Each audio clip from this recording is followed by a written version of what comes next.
Okay, no, there's no need to apologize. What's the correct way to do istinja? Is using water always necessary?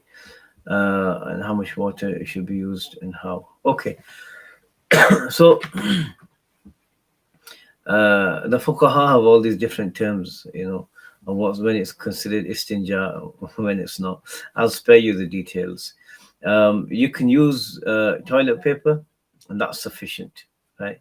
You can use toilet paper, and that's sufficient. If, however, there's been splashes of impure water onto yourself, then you need to wash.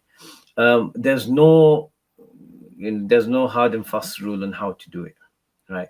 As long as you're pouring water and you're removing the impurity, that will do the job. And you use some tissue paper at the end of it to dry yourself. So it's sufficient.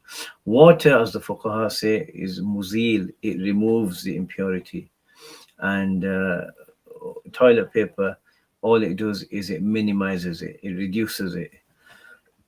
So I actually saw a good.